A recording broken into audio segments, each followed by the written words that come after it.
Welcome to Shri academy online teaching classes 2020-21। सुप्रभात। मैं नीलम त्रिपाठी आज एक नए अध्याय के साथ प्रस्तुत हूँ। वह अध्याय है यह मेरा और यह मेरे मीत का।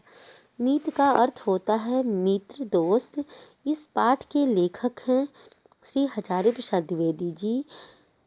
इस कहानी में लेखक कहते हैं कि एक मित्र है जो गरीबी की वजह से नहीं पढ़ रहा है। उसमें उसका धनी मित्र उसकी सहायता करता है और कहता है कि दरिद्रता के कारण मेरा मित्र नहीं पढ़ सकता तो मैं भी नहीं पढ़ूंगा, मैं भी अनपढ़ रहूंगा, गरीब रहूंगा। इस तरह की दोस्ती एक प्रेरणात्मक दोस्ती है जो अपने मित्र को सही रास्ता दिखाती है और उसके पढ़ाई लिखाई में जो गरीबी अभिशाप बनकर खड़ी है उसे समाप्त करती है। और जब धनी मित्र के पास भी मुसीबत आती है तो वह निर्धन मित्र जो पढ़ लिख कर ज्योतिषी बन जाता है वह भी उसकी सहायता करता है। तो यह कहानी हमें सीख देती है कि समय परिवर्तनशील है। कब धनी और कब निर्धन कौन होगा यह पता नहीं है, इसलिए पैसों का सही सदुपयोग करते हुए हमें इस जिंदगी में आगे बढ़ना चाहिए और उन पैसों के माध्यम से अपनी कीर्ति को बढ़ाना चाहिए, लोगों की सहायता भी करनी चाहिए। तो आइए इस कहानी को देखते हैं। साथ ही उसके पास अपने मीत के लिए एक दिल भी था। उसी हृदय की प्रेरणा से ही एक दिन वह अपने पिता के सामने अड़ गया। यह दरिद्रता के कारण मेरा मित्र पढ़ लिख नहीं सकता तो मैं भी नहीं पढ़ूंगा, उसकी तरह मैं भी अनपढ़ और दरिद्र ही रहूंगा। इस प्रकार उसने अपने मित्र की खाने, पहनने और पढ़ाई लिखाई के सारे खर्च की व्यवस्था अपने पिता से करा ली। कुछ वर्षों तक पढ़ लिख कर दूसरा बालक व्यवसाय में अपने पिता का हाथ बटाने लगा, अर्थात धनी मित्र अपने पिता का हाथ बटाने लगा, लेकिन अपने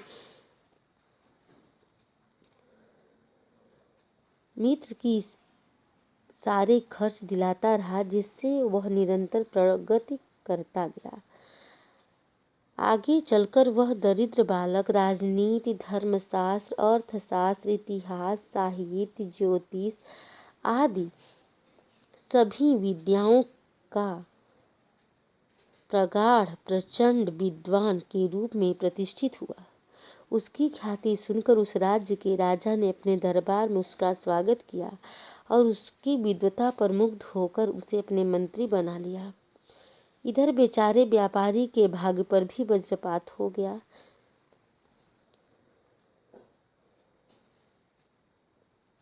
एक डाकुओं का जो दल था उसकी भारी संपत्ति लूट ली और जान बचाने के लिए जब उसके परिवार के लोग घर से बाहर निकल आए तब डाकुओं ने उसका घर भी फूंक दिया। इस शोक में व्यापारी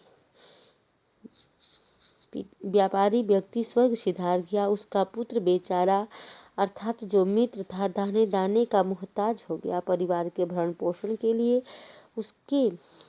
उसको भीख मांगने के सिवा कोई रास्ता नहीं रह गया। यह अजीब विडंबना उसके जीवन में आ गई। तो यह कहानी यह सीख देती है कि यह धन हमेशा एक व्यक्ति के पास नहीं रहता। यदि वह अच्छा कर्म नहीं करता तो उसे अपने गरीब मित्र की सहायता नहीं मिलती। एक दिन राजधानी के मार्ग पर अपने पुराने मित्र को फटेहाल भिक्षु के रूप में देख मंत्री को बहुत दुख हुआ। वह उसे घर ले आया, मित्र के परिवार को भी बुलावा भेजा, कुछ दिन खिलाया पिलाया। एक दिन व्यापारी मित्र बोला, इस तरह हम कब तक तुम्हारे मेहमान बने रहेंगे? मुझे कुछ धन उधार दे दो, मैं फिर से व्यापार शुरू करूंगा। राजा का मंत्री होते हुए भी उसको मौत ने इतना उसके मीत ने इतना धन एकत्र नहीं कर पाया था जिससे वह अपने मीत की सहायता कर सके। कुछ पल सोचते रहने के बाद मंत्री ने व्यापारी से कहा, विपत्ति में घबराते नहीं मीत। हमारे महाराज प्रत्येक पूर्णिमा के दिन याचकों को दान देते हैं। जो याचक सबसे पहले सामने आता है, राजा उसे 100 मुद्राएं देते हैं। आज से तीसरे दिन ही पूर्णिमा है। तुम कल रात को ही राजमहल पहुंचकर मुझसे मिलना। मैं राजा के सामने सबसे पहले तुम्हारे पहुंचने की सारी व्यवस्था कर दूंगा। इस तरह तुम्हें 100 मुद्राएं मिल जाएंगी। उनमें तुम्हारे परिवार का भरण पोषण हो जाएगा और कुछ व्यापार भी शुरू कर लेना। व्यापारी की सुखी आशा लता जैसे फिर से हरी हो गई। दूसरे दिन व्यापारी निश्चित स्थान पर पहुंचा। मंत्री की व्यवस्था से उसे 100 मुद्राएं मिल गई। वह हंसता हुआ लौट आया घर। अब उसका परिवार कुछ सुख से रहने लगा। उसने अपने नगर लौटकर नए सिरे से व्यापार शुरू किया।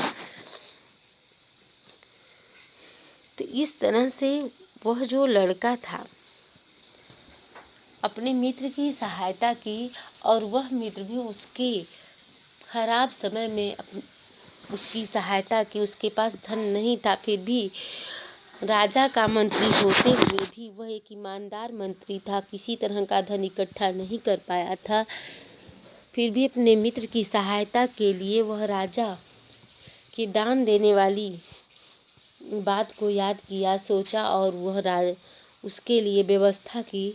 और वह स्वर्ण मुद्राएं उस निर्धन व्यापारी मित्र को मिल गई और उसका जीवन भी सुखी होने लगा और धीरे धीरे व्यापार भी उसका चमकने लगा। वह अपने जीवन पथ पर आगे बढ़ गया। इस प्रकार से यह कहानी हमें यह सीख देती है कि कभी भी धन पर घमंड ना करें।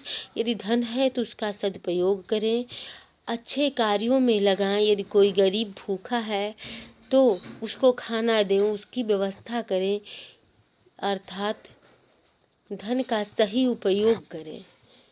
इसलिए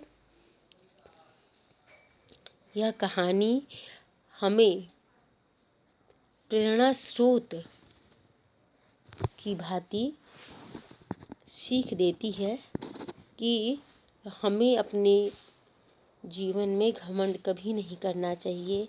धन है तो उसका सही सदुपयोग करें, अच्छे कार्यों में लगाएं, क्योंकि समय परिवर्तनशील है। धन जल के समान है, आज यहाँ तो कल वहाँ। इसलिए झूठे क्षणिक लाभ पर कभी भी घमंड की आशा न करें। व्यक्ति व्यक्ति को पहचाने, मानवता को अपने अंदर रहने दें, जिससे समाज में कभी भी आपत्ति आने पर आपको सहायता मिल सके। तो आशा है बच्चों इस पाठ के आशय को समझ गए होंगे। आप सभी लोग धन्यवाद।